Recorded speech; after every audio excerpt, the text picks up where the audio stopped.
All right, man. Wanted to make a quick kind of video, kind of an introduction to bladed baits.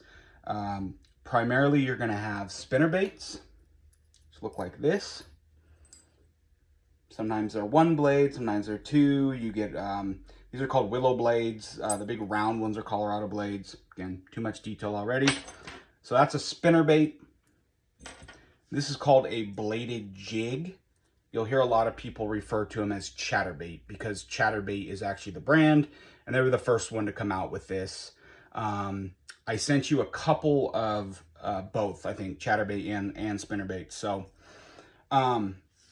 really, these are going to be good beginner lures, but I still throw them all the time. They're good baits. They're easy. You don't have to, they're not complicated. They're also fairly weedless, so you can take these down to the ponds and throw it right out in the thick of it, and then just reel them in. So they're good all-around baits, and these are going to be good first lures for you to practice with your bait cast setup. Once you get a little practice, your spinner bait, your bladed jigs, this will be the first things you'll probably take out and actually cast and fish with. So what I wanted to kind of just cover real quick was sort of how to rig a trailer. You can use these just like this, but typically you're going to want to have something trailing off of it. You call it a trailer. With a spinnerbait, you're usually going to be using some type of a little small swim bait. There's a million different kinds of these. This is called a Kitech. Really good brand. I recommend them. They're expensive. So there's Strike Kings. There's all kinds. But basically, you're just going to take it and pretty self-explanatory. Kind of like with the jig. You just run it up there. Like that. Make sure it's on there straight. There you go. Simple. The trailer also kind of helps slow it down a little bit, gives it, more of a natural action in the water. Now, the size of your trailer and all that stuff does come into play. It's more important, but I don't want to overcomplicate it right now. You just want to go for something about like that. You are also going to want to sort of keep colors in the same sort of color scheme. It's not an exact science, but you can see how with this one here, you get some blues and oranges. This is a bluegill imitator. And then you can see in the swim bait, you kind of got some blues, not exact, but sort of matching. Whereas like, if you're throwing something white and chartreuse like this, you're going to want something a little brighter. And you can never go wrong with just straight up white. Anything, if you're using a white lure, white on white is good. And you can always have a little bit of that chartreuse in there as well. Or even something a little bit, lime greeny. So just sort of keep them in the same wheelhouse. And again, no rules. Try anything. You never know it'll work. So for the chatterbait bladed jig, a little bit more versatile in what you can, what you throw as a trailer. So you can go with just the little swim bait guy, like I just did on the spinnerbait. However, this is an important one. Only on the bladed jig.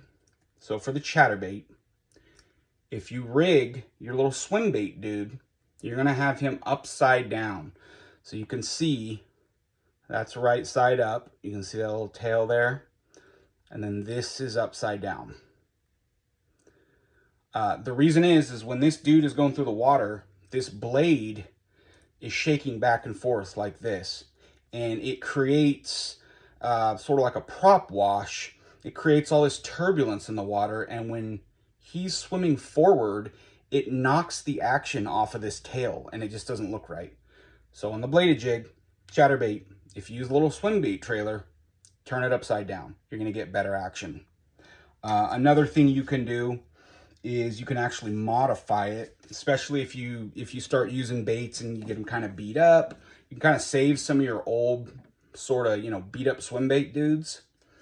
And you can actually just go like this and just actually cut the end of the tail off like that and just leave him so he looks like that. Now you have a little bit of a different action. It's going to move a little quicker.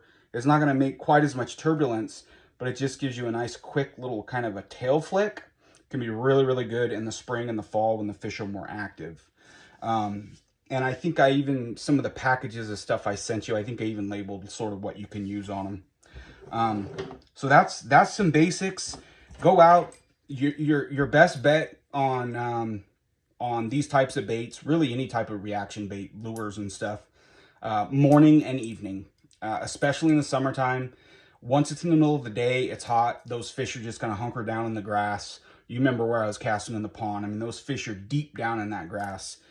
In the morning is when they feed, so they're more likely to come out and attack a moving bait in the morning and the evening. Now, fall, winter, sometimes you'll go out and catch them all day on stuff like this.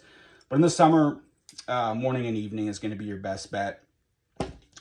I would recommend because you really want to throw these, right up in the grass. Throw them over logs. The fish are going to be where you don't want them to be. If you're just casting out in the middle of the pond where it's nice and easy, probably not going to catch a fish. You got to get a little risky.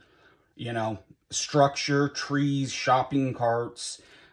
You really want to hop these in there. So you want to get it in, cast it over the structure and then have it come along and bump it or hit it. Again, I'm not trying to tell you to get snagged, it'll happen, but many times the fish bite when it makes contact with structure. So when you gets kind of caught in some weeds and you pull it through or it hits a log and bumps over, that's when the fish attack. It's just like an instinctual response. So, get it in and around cover. And that's why these are good, because when you got your trailers on them, they're fairly weedless.